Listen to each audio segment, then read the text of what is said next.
In Part 3 of Obi-Wan Kenobi, our hero makes it to a Jedi safe house where he can see several names carved into the wall. He reads one of them out as Quinlan. So who was that, and does his mention here mean anything for the coming episodes? Quinlan Vos was a Jedi Master and friend of Obi-Wan Kenobi's during the Clone Wars. He was known to be a bit of a maverick among the Jedi. He was unconventional to say the least. He had an ability called psychometry, which allowed him to touch an object and feel its history through the Force, which made him an expert tracker and investigator. As such, he spent much of his time on covert missions within the criminal underworld. During the Clone Wars, he and Obi-Wan teamed up to track down Zero the Hutt, who had escaped Republic custody. They found his body on Teth after his assassination, and were then attacked by the bounty hunter Cad Bane. Near the end of the war, the Jedi gravely sent Quinlan Vos to assassinate Count Dooku, hoping to bring a swift end to the conflict. He teamed up with Dooku's former apprentice, Asajj Ventress, who was seeking revenge against her former master, who had betrayed her and tried to have her killed.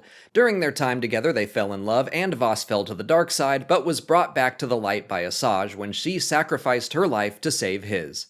After Order 66, the Imperial Inquisitors began hunting the surviving Jedi, and Quinlan Vos's name could be seen on a list of survivors that also included Yoda and Obi-Wan Kenobi. On the planet Mon Cala, several Inquisitors hunted a Jedi Padawan named Farron Barr, who had built up a small but loyal following. Before his death, he sent one of those followers to seek out another master, naming Vos as a possibility. Until now, Quinlan's survival has been up in the air, but thanks to Tala and her safe house, we now know that Vos has indeed survived, and not only that, but he has continued the fight against the Empire. So what does that mean for future episodes? Will we be seeing Quinlan Vos appear in live action for the first time since The Phantom Menace? Because technically, he is in The Phantom Menace. He was just a background extra at the time, but a Jedi character was created from his design, which eventually caught the eye of George Lucas when he read the Republic comics, and he was planned for inclusion in Revenge of the Sith. The scene was deleted, but Obi-Wan still calls Master Vos by name. But that's just some fun behind-the-scenes stuff from the past. What about now? Is Quinlan Vos going to appear in the Obi-Wan Kenobi series? It's certainly possible. Vos is involved with what Tala calls the Path, this network of safe houses across the galaxy. I assume Kenobi is going to be recovering in the next episode after Vader burned him alive, so maybe Tala will reach out to another Jedi for help. I absolutely think it's possible. Maybe that's who O'Shea Jackson Jr. is playing. Since this series was announced, many people have been asking me if we would see characters like Cal Kestis or other familiar Jedi, and I almost always say, probably not, but the introduction of a Jedi Safe House network is certainly a step in the right direction. For now, I'm going to temper my expectations. I will be thrilled if Quinlan Vos kicks the door in and helps out. This is one of those times I hope I'm wrong, but I think his name drop is more of a nod to diehard fans who know the name. Not only that, but it does serve a strong narrative purpose as well. Obi-Wan has been living on Tatooine for a decade. He absolutely has an important job there, the protection of Luke Skywalker, but we've also seen that he uses that job as a shield. He works a menial day job, he keeps his head down, and he avoids conflict at all costs. Sure, he doesn't want to draw attention to Luke, but at what point does that just become an excuse? He won't help Nari, the fellow Jedi that begs for his assistance. He won't even stand up to the Overseer who's ripping off his employees. At this point, Obi-Wan has literally and figuratively buried who he once was because he is so broken by what happened to Anakin. He might have an important purpose, but he has abandoned who he is. Compare that to stories like the Legends Kenobi novel by John Jackson Miller, where we see Obi-Wan continue to help the people of Tatooine. He just has to be creative about it.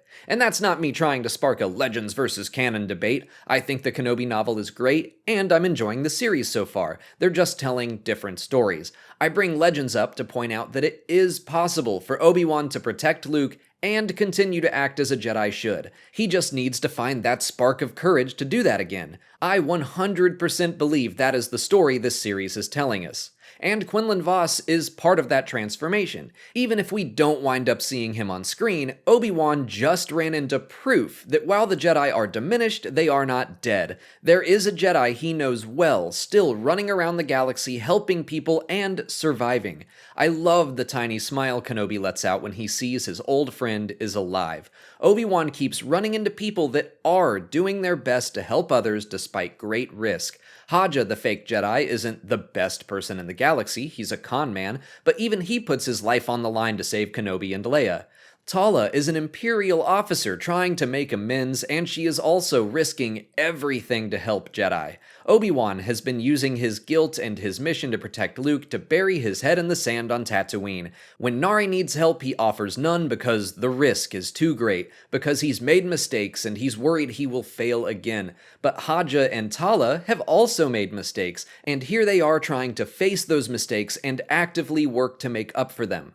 I see Quinlan Vos's mention, brief and minor as it may be, as another step on Kenobi's path towards achieving balance again, the path to becoming what a Jedi should be again. Remaining hidden isn't the only possible fate a Jedi can have during the reign of the Empire, and I think Obi-Wan is starting to believe that again.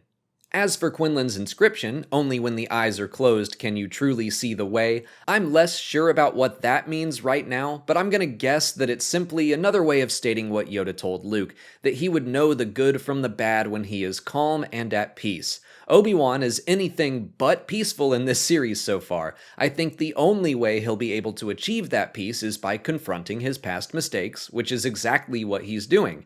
He's kind of being forced into it, but if he can overcome his guilt for what happened to Anakin and recognize that it's not all his fault, then he can start to move past it. Once he does that, who knows what'll happen? I don't think he'll be running across the galaxy to help other Jedi on the run or anything. I think guarding Luke will still be his mission, but he can move out of the hole in the ground and into an actual house. Maybe he can become part of the network that helps Jedi and Force-sensitive children on Tatooine. He can find a way to be a Jedi and carry out his mission. He can be like his friend, Quinlan Vos. As for Master Vos, what does the future have in store for him? I have no idea. Again, I'll be thrilled if he actually does appear in this series. There are plenty of other opportunities as well. He could show up in Star Wars Jedi Survivor or The Bad Batch Season 2. Honestly, The Bad Batch seems most likely to me since his most prominent canon appearances have been in animation so far. In Legends, Quinlan was also a known survivor of Order 66 and even had a child, but we don't know much of his actions during the time of the Empire. He was a fan-favorite character of the Legends comics, so I would personally welcome a comic series telling his story someday down the line, but for now, I'll just be happy that we got confirmation that he is still alive and well 10 years after Revenge of the Sith.